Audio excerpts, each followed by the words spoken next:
Please welcome to the Financial Brand Forum, CEO of the Digital Growth Institute, Mr. James Robert Lay.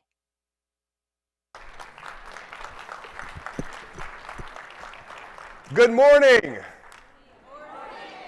It is so good to be back at the Financial Brand Forum with every single one of you. Let me just show of hands for context. First time back in real life. Yeah, welcome back. Welcome back. I want to take you back in time. This was December of 2009 going to January of 2010. My doctor called me up. I remember I was crossing the Texas-Louisiana border. I was driving out to visit a credit union. Answer the phone. The doctor said, "I have some bad news." Now, I've never told this story before. This is the very first time to share this publicly. And I got diagnosed with an autoimmune disease called ankylosing spondylitis. And the reason I share this story with you today is anytime we are faced with a challenge, we have a choice. There's Stoic wisdom from Marcus Aurelius, who once said, "The impediment to action becomes the action," or as Ryan Holiday writes, "The obstacle is the way." And as I look ahead towards the future, towards 2030, there are many obstacles that we are confronted with as financial brands. The obstacle can become the way. And that's why I also have some bad news to share with you today here. You're losing hundreds of millions of dollars right now. Deposits, loans, and it's none of your faults. I'm going to show you how we can stop losing these loans because of blind spots in our systems, in our processes, and our positioning. What I'd like to start off with is a little bit of perspective. Now, write this down. Perspective equals context plus framing. And when we think about perspective, I now want to go back to 1994. Where were you, if you were even alive back then? Because as I've used this as a horizon line in some universities, I'm like, okay, who was alive or who was not alive? Just to show it, who was not born in 1994? Okay.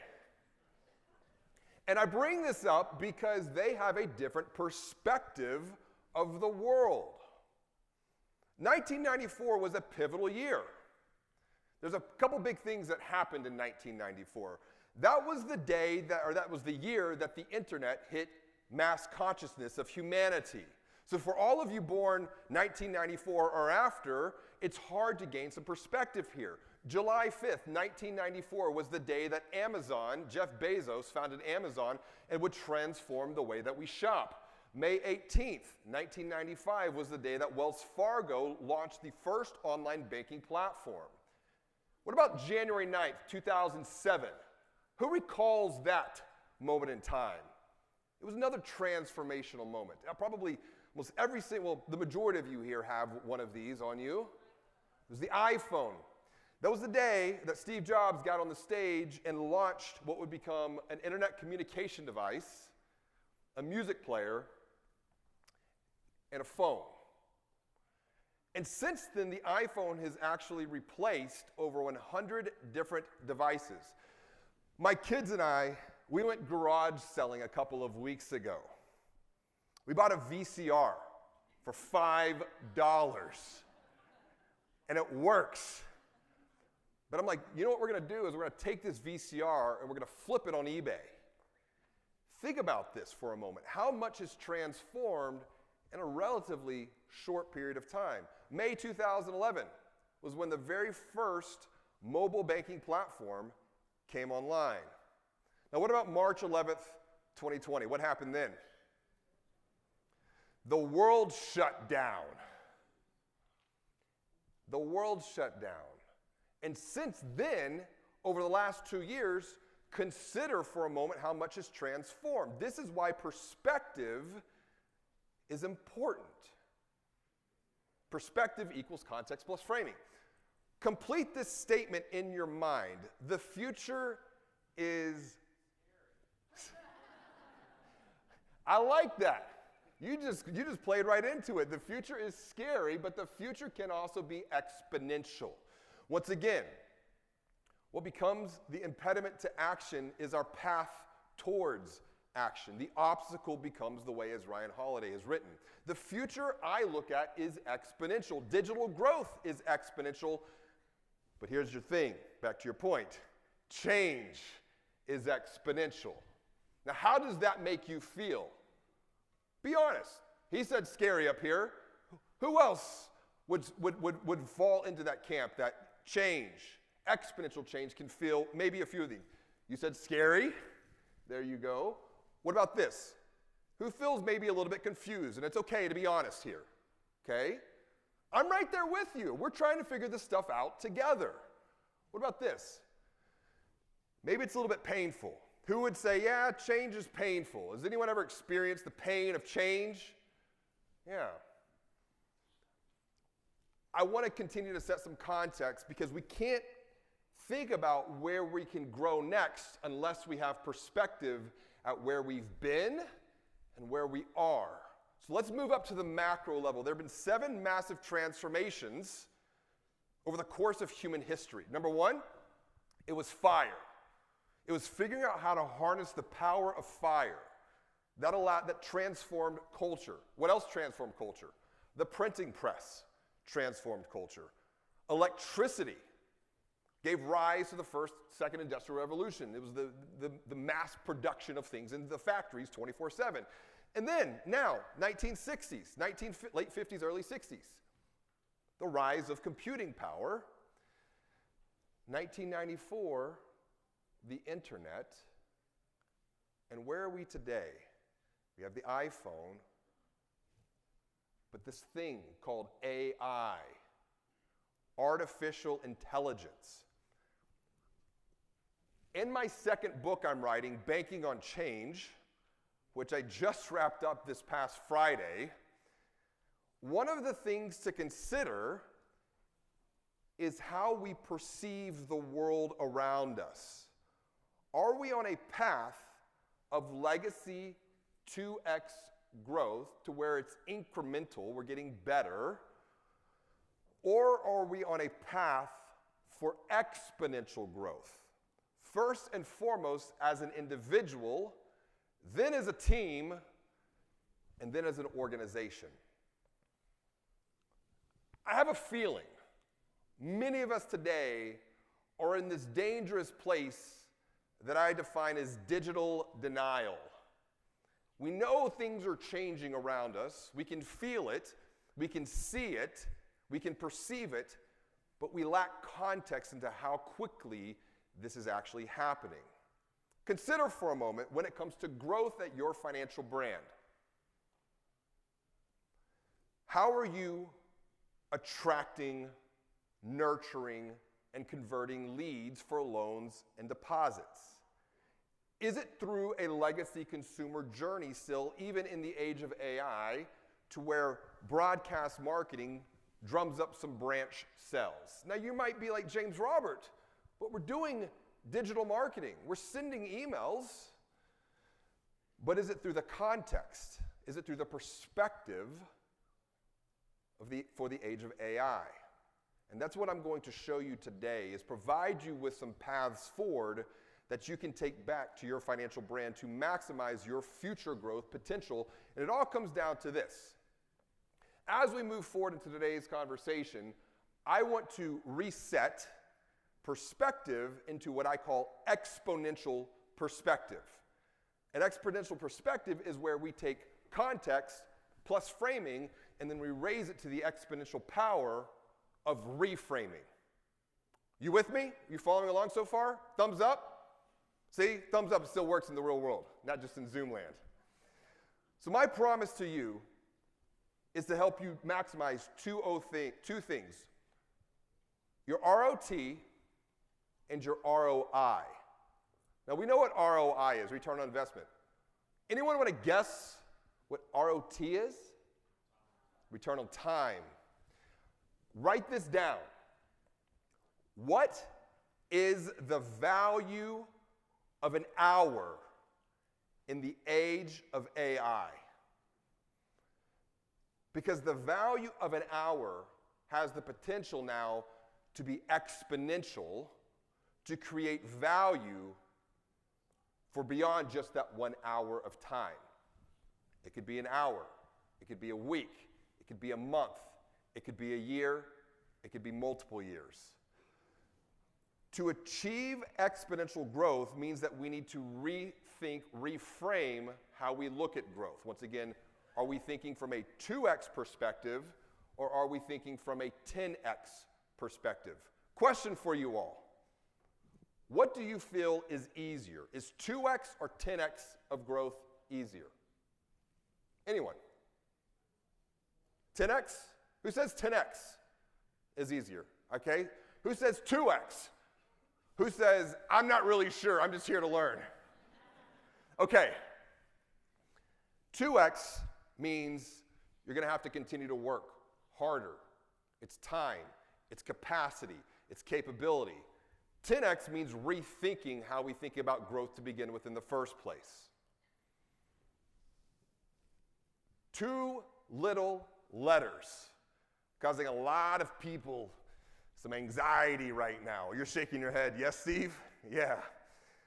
Once again, I'm right there with you. How do these 2 letters make you feel? Is it confusing? Is it scary? Is it might be a little bit painful? I want to reframe that for you here. AI has the potential to empower you to achieve the exponential 10x growth. We're going to look at that. We're going to explore that. Why? Think about AI as augmentation. Think about artificial intelligence as a human capability upgrade. Now, I'm not talking like Elon Musk Neuralink stuff here. That's not me. I'm looking at this from a lens of marketing, from a lens of sales, from a lens of growth, from a lens of experience. Because many times within our organizations, there are 3 things that hold us back from achieving exponential growth. Number 1, capacity. Once again, time. Number 2, capability. And then number 3, cash, capital. So capacity, capability, and cash. AI can be a capability upgrade. Question for you to think about, to ponder on: can AI be your teammate? What are your thoughts on that? Who says AI has the potential to be my teammate? Raise your hand, yes. Who says no? And it's okay if you say no. No shame, okay? Now, Evan Ryan, friend of mine, wrote a book. He's been on the podcast. By the way, Banking on Digital Growth podcast. If you like to learn, highly recommend it. Evan Ryan came on. He wrote a book called AI as Your Teammate, or AI is Your Teammate. He gives a lot of good perspective into looking at AI as a teammate. Let me introduce you to Mary. Mary feels mad. Mary is a marketer, and she feels mad. Why? Because she is stuck doing marketing.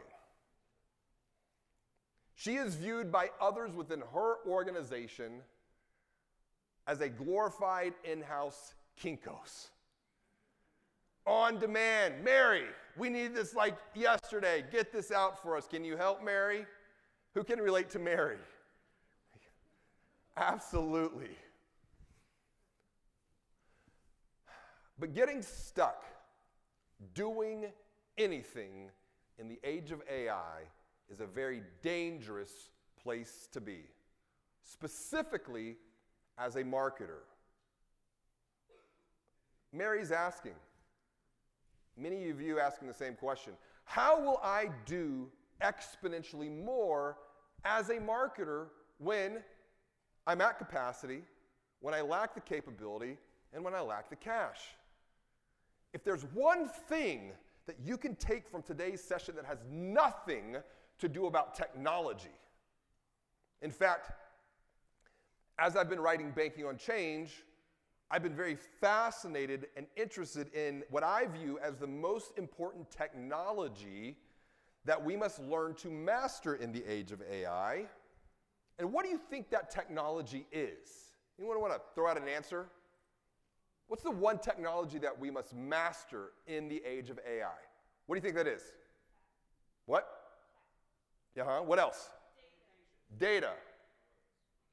Communication. What else? Content. One technology that we must all learn to master in the age of AI, it's this. It's our mind. It's how we perceive the world around us. And if there's one thing that you can take forward going into the age of AI, don't think, how am I going to do this? Because when we begin by thinking of solving a problem, how am I going to do this, we're already limiting our future growth potential. The path forward is to begin training your mind to think who before how. Dr. Benjamin Hardy, an organizational psychologist, collaborated with Dan Sullivan, a strategic coach, and they wrote a fantastic book called Who, Not How. Because in a world full of exponential growth and exponential change, there is also exponential opportunity. Perspective, context plus framing. We can only perceive what we can perceive based upon our experiences.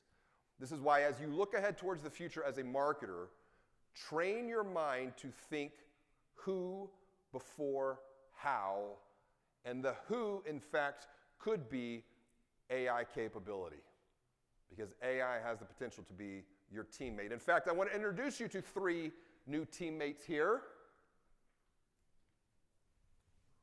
We'd call this ADA.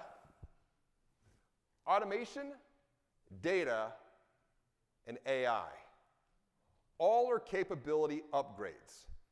So the question that I want each one of you to ask and think about for a moment, are you really losing hundreds of millions in loans and deposits, or is this like hyperbole? We're actually seeing this unfold every day. And here's why. This is where exponential perspective comes into play, because what is exponential perspective? Context plus framing exponentially multiplied by reframing. So I want to take your mind through 3 different areas of the buying journey. And we'll call this TLC, because we all need a little bit of tender, loving care, yes. It's part of being human. But as a marketer, what do we need? 3 things: traffic, leads, and conversions. So, Latin, omni trium perfectum, means all good things come in 3s. And when we look at this funnel of opportunity, we might think initially that if we want to get more conversions, we need to do what? Drive more traffic. But I want to take a different approach to this, to where we're going to look at how we can level up conversions, how we can then generate leads, and then how we can increase traffic. Because what good is increasing traffic if we're not getting all the conversions that we can, if we're missing lead opportunities? So let's solve those 2 problems here first. Let's look at how we can level up conversions. Do a little math problem with you here. Let's say you get 1,000 people visiting a landing page, a product page, to open up a new account. And that there's a 10% click-through rate for people to apply to that new account. What's the problem, though? Between 65 to 85% of people that start the application process do what? They abandon. If we were in e-commerce, this is a leaky shopping cart. And it's not even if we were in e-commerce. In the age of AI, as financial brand marketers, we are in e-commerce. We just don't sell a shoe like Zappos. We sell what? What do we sell? Services. Who says we sell services? Raise your hand. In agreement? Or what else do we sell? Products. Experience? Let me give you an exponential perspective here. And these are all great answers. We sell the future. People do not get a loan. What do they get? They get a home. They get a car. They get the freedom to start a business. We sell the future to people. And hopefully it is a bigger, better, and brighter future beyond the present moment where people feel what? A lot like how we feel about AI and automation and data. When it comes to money, people feel confused, frustrated, overwhelmed, stressed. Financial health is taking a toll on people's health and their well-being and their relationships. We have the potential to not just sell products and services, but to sell a bigger, better, and brighter future. Now, if 70% of people are abandoning the applications, and the customer lifetime value for a new retail account is around $2,500, it means we're losing about $2 million annually in customer lifetime value because of an abandoned application. And that's just on a single product line. So, I want to teach you something. I call it the Digital Growth Abandoned Application Automation System. And this has saved hundreds of millions of dollars since I developed this back in 2016. It's market tested, it works. And it goes like this. Before you send someone off to a third-party application, capture their name, number, and their email address on your website. What does that do? Lead gen. And it can help improve your conversion tracking because when we go off site to third parties, we know how complicated that can be. We also know how complicated it can be to work with a third party to identify the gaps in their processes and systems. So, what is the only thing that we can control in the world is how we react or we respond to a challenge. The obstacle becomes the way. So before we send someone off to a third-party site, we use marketing automation to capture a name, a number, an email address, and then what? Then we send them off to the third-party site, and there's some debate on, well, do they have to re-enter their name and number? To be honest, when we've looked at studies here, it does not negatively impact conversions, particularly if you put name and number at the end of that process again. Because the opportunity to just send one follow-up email after someone starts and abandons an application can increase the conversion rate on a full application by 15 to 20%. It's a lot of dollars. It's a lot of deposits. It's a lot of loans. And we've been studying this now for the last 6 years. The other thing, and that's automation, right? You're not having to do any more work. Now, you could bring in some humanity. You can bring in a digital sales team to follow up and make some phone calls. But the problem is, from what our testing has been, no one calls. So, Let's look at the industry here. Mosaic.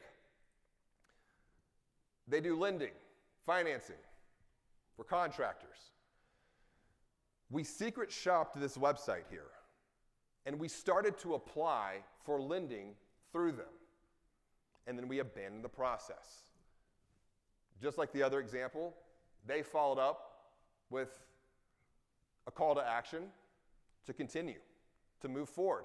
And with this alone, from our studies, you'd get about a 15 to 20% increase in conversion rate on the full app from these abandoned application emails. But they took things further. They kept emailing, and they changed their email strategy. You have the brand email over here, and then what does this look like over here? More plain text. Anyone want to guess how many emails that they sent over a 30-day period? How many, not even emails, because then we're going to get into phone calls.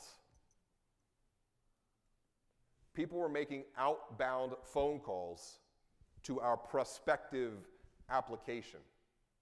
How many times, how many touch points in 30 days? Throw out a number for me. 7, 10, 12, 15. 15 touch points in 30 days. A mix of automated emails, a mix of personalized emails, and a mix of phone calls. We can learn a lot from Izzy Sharp, who is the founder of the Four Seasons Hotel. Great experience, right? Well known. But one of the things that Izzy taught his team was that you can systemize the predictable, but why? So that we can spend more time humanizing the exceptional. And this is where it's not just about digital. It's not just about AI. It's not just about automation. This is about augmenting our internal capability and our capacity gaps through AI, through automation, so that when we do make a human touch point and a human contact, which, by the way, is still the most influential channel in the digital world. Google did a study on this a while back and found that in banking, connecting, talking with another human being was the most influential channel, whether that was in person, over the phone, in the branch. Now, how can we augment our internal capabilities? Well, you just heard Jay earlier this morning talking about speed. Kixie, they have a speed to lead platform that integrates with marketing automation. So when you capture an email or capture a number, call back, 30 seconds. And they have a demo on their website. It's absolutely amazing. Highly recommend. Why? AI automation becomes our teammate. What Kixie found is that lead conversions increased almost 400%. So that's a 4x multiplier when responding within the first minute. So now we're putting together a couple of different data points, stuff from what Jay Baer is talking about and thinking about. We've had a great podcast conversation on the subject of the need for speed, which, by the way, in this sentence, I feel the need for speed. So remember that when it comes to experience optimization here. Let's look about lead generation. So if we have the capability through AI and automation to automatically follow up with abandoned applications, we're on the right path. What about generating leads? Why is this so important? Well, third-party cookies are crumbling, going the way of the dinosaur. First-party cookie data will become that much more important. First-party cookie data will be stored and associated with email and mobile numbers.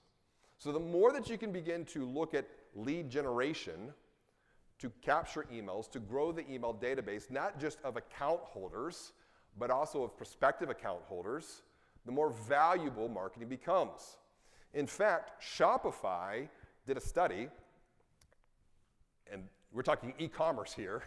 They found that the value of an email address rose from $16 in 2019 to $33 in 2020. Has anyone ever put a value on your email contact database, both account holder as well as prospective account holder? Yes. Yeah. That is the Shopify. That's why I'm citing them. I don't have insight into that. I'd have to go back, but I tell you what, send me an email, jrwlay@digitalgrowth.com, and I will follow up with you directly. Absolutely. So I have to go back and pull the research on that. Great question. Thank you for pausing and asking. Good stuff. So the point is, consider the monetary value of an email database, because you can tie this into future valuation here going forward. And we don't want to be like Mike. Now, as a kid, I wanted to be like Mike, Michael Jordan. But we don't want to be like Mike the marketer, because Mike is mad. And why? He asked, how will I ever get more exponential email addresses? Well, let's look. What do we need to do? Stop thinking what? How? And begin thinking what? Who? Fantastic. So, middle of the funnel here. Traffic, leads, conversions. We're looking at leads. When we go in and assess and study financial brand websites, every single one has a primary call to action. Apply, open the account, etc. But what the vast majority are missing is what we call a clarity CTA or a secondary CTA. Now, the clarity CTA is where we're providing a prospective buyer clarity into their buying journey. In this particular case, it is how to buy a home in Louisiana. And they're offering up what is called a home buying guide. They're capturing an email address. First-party cookie data is now getting tracked. And we're going to come back to the first-party cookie data here in just a bit. But the other point to make is secondary CTA, which tend to have around an 8 to 12% conversion rate. So if you had 1,000 people land on a secondary CTA page, you could expect to get between 80 to 120 conversions on this particular page right here. What's the point of a secondary CTA? It is to request a callback. And when you butt up a request a callback CTA next to an open an account CTA, we're getting those additional 8 to 12% conversions. Why? People have questions. People aren't ready to apply. People need to talk to another human being before they make the buying decision, because people trust people. People bank with people. And so when we provide people with a path to connect with another human being, we can ultimately exponentially increase our conversion rates. That's where Kixie can come back into play too, from the need for speed. The other thing to consider is when email and digital behavior come together for automated ad targeting. So as you're starting to convert middle of the funnel leads in consideration, we can use those email addresses and those mobile numbers to what? Retarget ads to them. Now, of course, there's the secondary market of that, but what about on our own websites? This is where I come back to the point I was making before about broadcast marketing. Homepage of your website. Almost every one of you have some type of real estate that has a promotion. Who's driving that promotion? The needs of the bank, the needs of lending, the needs of deposits. So we have some great rates, amazing service, and a commoditized checks of lookalike product features. When we conduct digital secret shopping studies, we've heard, I'm not going to say complaints, but concerns, oh, they're just trying to sell me something. Because the very first two questions, and go take this, write these two questions down. When conducting a digital secret shopping study, the very first two questions that you can ask a prospective account holder, and I do recommend prospective account holders for this versus current account holders because it's perception. Question number one, based upon what you see on the screen, do you feel like you can trust this organization? It's a yes or a no. It's a binary. Okay, great. Maybe it's a yes. Follow that up with a secondary question. Based upon what you see on the screen, how does it make you feel? And it's the feelings and emotions that I'm more and more interested in, because those feelings and emotions drive the greatest buying behavior, both positively and negatively. So what do we do with this prime real estate? Replace the rotating banner with some personalized content. Based upon what? Their previous digital exhaust that we're capturing tied back to an email address. Or number two, more advanced level, you're connecting into CRM, and it could be what?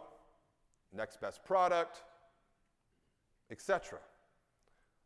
But another prime piece of real estate to provide this contextualized communication, and before when we were talking about technologies to master, someone said communication, you're on the right path here, because this is all about communication. Online banking login. How many take your online banking login and go off to a third-party website? Raise your hand. Okay. Bring the online banking login back to your domain. Why? It is like the most trafficked piece of real estate on your website. And this is where you can start to serve up personalized ad content, video content even. And to make all of this happen, come back to your team. Automation, data, and AI. ADA. ADA is going to help you make this a reality right here, because it's the data that comes from the first-party cookie associated with an email address or a mobile ID.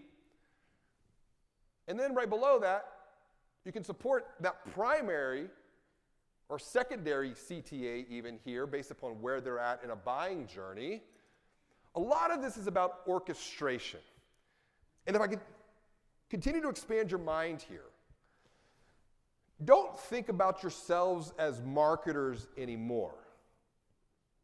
Think about yourselves as experienced engineers. You're engineering experiences, and experiences are really built through three things. Write these three things down that make up an experience. Number one, an experience has to be strategically thought and mapped out. And there's a lot of talk about like consumer journey mapping. That's great. I'm more interested in mapping micro experiences that matter most. This is a micro experience right here. Because it's the micro experiences that, when added together, create a compounding effect, an exponential effect that leads to exponential growth. So experiences need to be strategically thought out. Number two, applied. But number three, and most importantly, and the hardest part of it all, is they must be continuously optimized over time. Running tests. And sometimes when you run tests, you might get only a 1, maybe a 2%, 3% lift. But when you're talking about large data sets and in a high volume of traffic, that 1, 2, 3% in lift can have massive positive implications on the bottom line. Now, when it comes to content here, that's where I want to begin to wrap up today's conversation. Because I find that when organizations level up conversions and they start generating leads and nurturing leads with automation and AI, it's the content that becomes the complexity. This is why Felicia feels frustrated, because Felicia's been told she has to exponentially increase her content output. She's like, how am I ever going to create exponential content? What I want to do, we need to what? Stop thinking how and begin thinking. Take this away right here.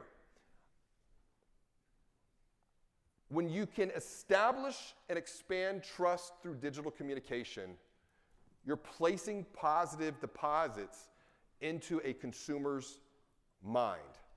This was the key thesis that I wrote about in Banking on Digital Growth.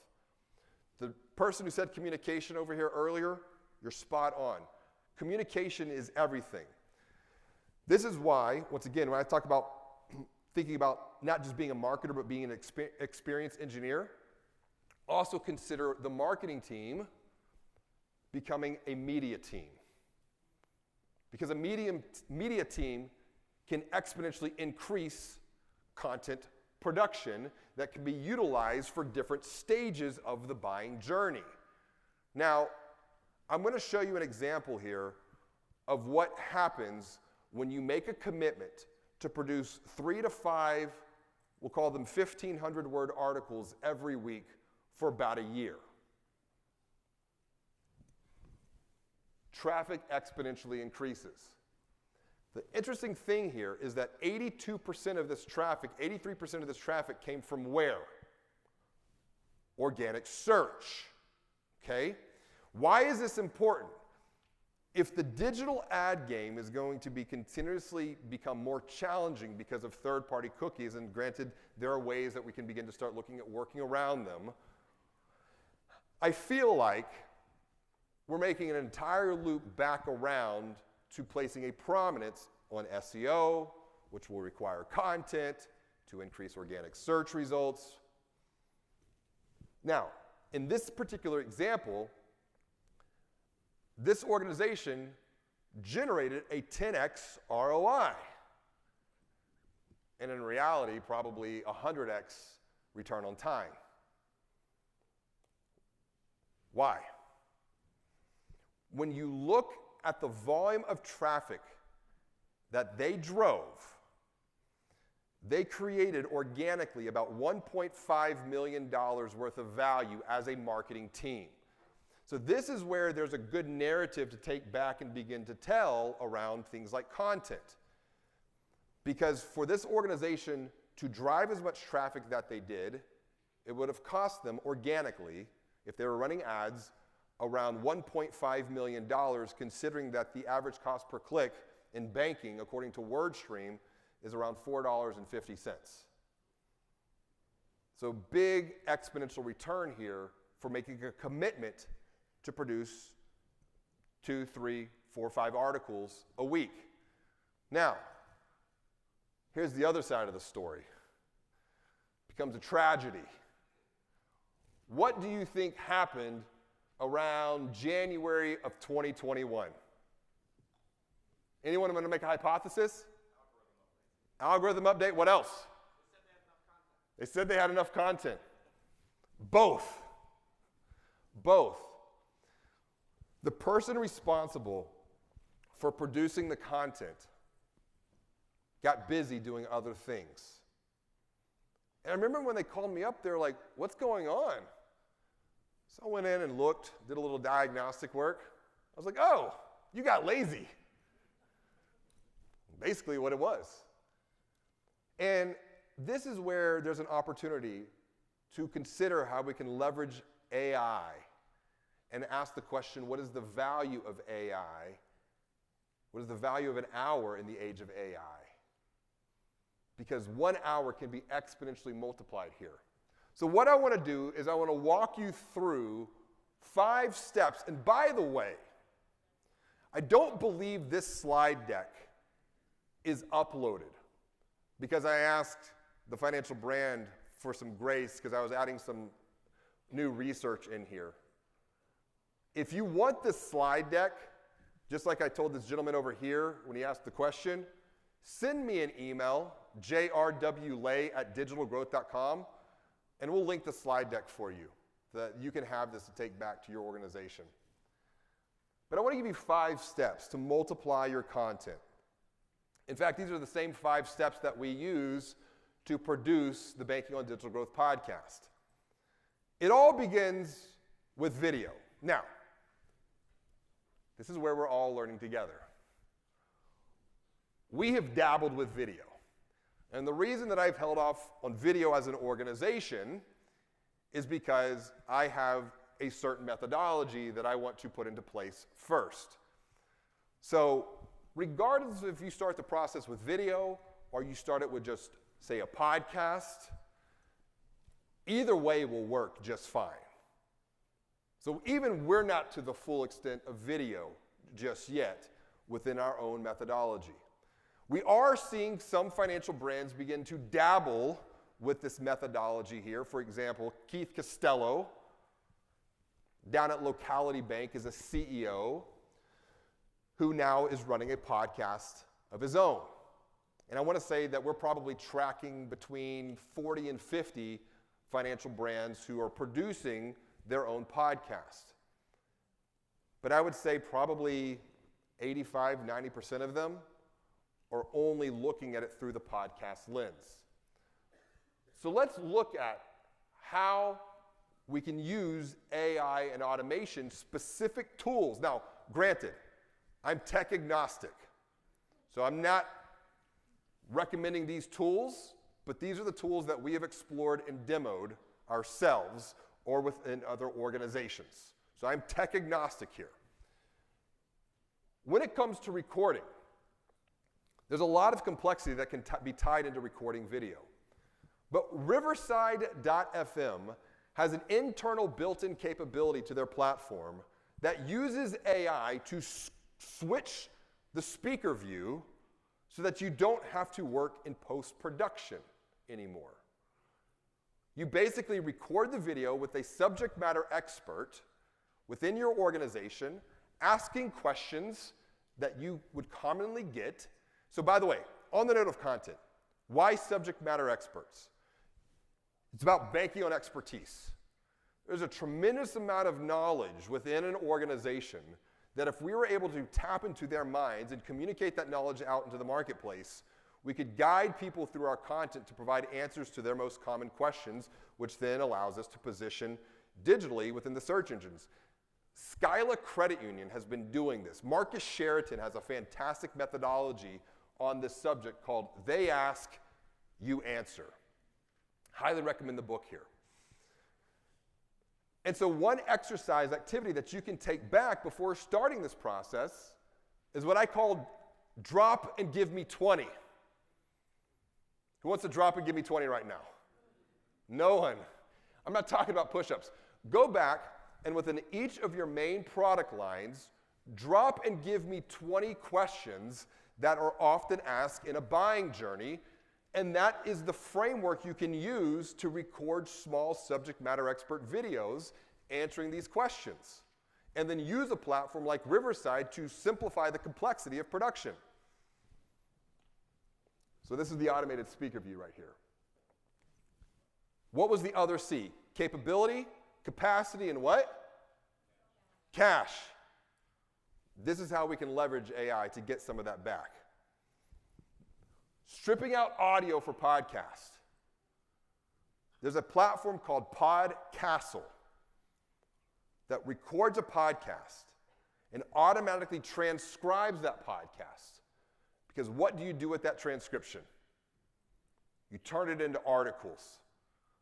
So now you're getting audio content plus article content for SEO. Now, if you weren't using a platform like Podcastle, we're going to look at another platform here in just a bit that can do the same thing. But the neat thing about Podcastle is it comes back to production. AI algorithms remove a lot of the background noise that can make a podcast go from sounding to this actually sounds somewhat decent, and I'm willing to spend 20 or 30 minutes listening. Transcription. Copy and paste the transcription, give that to a writer, and a writer now has a jump start on an article that with a little bit of editing and perspective can be published, and that's how you get your 1,500-word article. And I don't remember the percentage of this, but it is a high percentage of the top 10 results in Google are typically around these longer form pieces of content. Now, another platform is rev.com.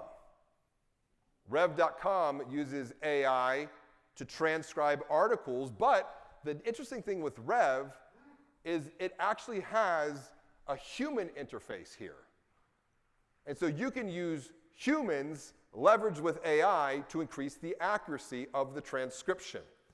Because AI transcription is going to give you about, say, 90% accuracy, where humans working with the AI get you up to 99% accuracy, give the article over to a writer, and then you're shortcutting your capability and your cost of producing an article. Now, the other thing to consider is looking at AI writers to write content for you. This is a little bit of future thinking that I'm not going to say spend a lot of time worrying about, but I wanted to plant the deposit of why getting stuck doing anything has the potential to be very dangerous in the age of AI. Because there are platforms like Hyperwrite. This piece of content here on the right side of the screen, I just typed in the future of AI in banking, and the AI wrote that for me. I typed in this here. Will AI replace humans in banking? The AI wrote this for me. I didn't write this. However, many people fear that AI will eventually replace humans in the workforce. Some of these fears are justified while others are not. As AI technology continues to advance, AI will begin to replace humans in many different fields, including marketing, medicine, and law. Specifically, AI will replace humans in areas that have traditionally been dominated by human intelligence, such as the ability to create and interpret content. I'm just going to leave that there. I'm using this as an example of what is coming down. Copy.ai is another AI writing platform that can be an augmentation for you to write digital ad copy, website copy, blog copy, etc. And then there's another platform called Jasper that does the exact same thing. We're getting into some really curious and confusing waters here that I don't have a strong opinion on yet. I'm learning about this as much as y'all are, and I'm transferring what I know at the moment. But I think these are the things that we should be aware of as marketers to have an augmentation and an advantage going forward. The other thing, too, is to consider atomizing that long-form content. And there are platforms like Lately that will take a long-form piece of content and use AI to break it up into more short-form, postable social content. Headliner will take audio content and use AI to convert it into social content, like an audiogram. And then Splashio will do the same thing. It'll give you a capability upgrade of taking mid-form or long-form video content and turning it into essentially TikToks and YouTube Shorts, all without the use of a traditional video editor. And so for the video editors in the room, what's the future here? You become more of a producer managing the narrative, managing the video narrative, and that's the whole point here. When the doing becomes commoditized, our ability to be able to think critically about how to use AI, data, and automation will be the path to create exponential value going forward. A couple of examples of taking an audio, a podcast, and turning it into social content. The same thing when you take video and through a platform like Splashio, you get the headlines and all of what we tend to see in these social platforms, whether it's Instagram, TikTok, LinkedIn, etc. Once again, kind of future thinking here. Don't want to spend a lot of time on it, but there are platforms like Lumen 5 and Steve AI to where you can take long-form content, plug it into these platforms, link up the article, the AI will select the text and build a video that you can then take back and post on social media or on your own website. So there's a lot of ways that we can begin to think, not just do, begin to think about how we can leverage these technologies to gain a capability. Probably the most controversial here is the consideration, and I'm not recommending it, I'm just reporting, AI Sense to create videos from plain text. So once again, you can take long form, mid form text and get an AI synthetic. Like this is like Black Magic Star, what was that? Black Mirror. Like this is where we're getting into some really like curious and challenging waters. But as a marketer, these are the things that I think we should be thinking about as we look ahead towards the future. So we've got some very practical examples. We've also got some future thinking that we need to do about. Finally, the last point to make here is activating advocates internally within an organization to exponentially reach more people. This is where we can turn our leaders, our lenders, our advisors, our associates into content amplification engines to provide them with tools like a Denim Social that's built for the banking industry to leverage their content going forward into the future. So it's where you plan and publish, you curate the content. As you produce content, you need to be curating content from others and building content libraries, manage the team of experts internally that can amplify this content, but most importantly, ensure compliance. So here we are, 15 years later, after Steve Jobs launched the iPhone. How much the world has changed. Change is exponential. Exponential change can, of course, most definitely feel scary. It can feel confusing, and absolutely it can feel painful. But as you go forward, I want to ask you a question to consider. How do you want to grow? Here's your takeaways. There's a lot that you can do, but get very, very clear about these 4 points more than anything. Number 1, how do you want to grow? Get very clear into what your goals for growth are. Don't find a technology or a tool or an automation or an AI for technology's sake. It needs to either work you towards a goal. Number 2, what are the roadblocks? What are the challenges that stand in the way that could be an impediment from you achieving that goal for growth? Number 3, identifying opportunities based upon the knowledge that you've gained here today to overcome those roadblocks to make progress towards those goals for growth. And then the W. What's the W? Who before how. Getting stuck doing is dangerous in the age of AI. This is why, as marketers, we must be continuously learning, thinking, doing, and reviewing, and then repeating the process. But be careful as you go forward to not get stuck doing. These 4 seasons here are a path that lead to exponential growth going forward into the future. I invite you to continue to learn with me. If you have not read Banking on Digital Growth, you can download a digital copy using the QR code here. It is my gift to every single one of you. I will also be doing a book signing this evening at 5 p.m., signing copies of Banking on Digital Growth for those that would like a copy. And then tomorrow morning, I'll be hosting a session that you can take some of this thinking even further at 8 a.m.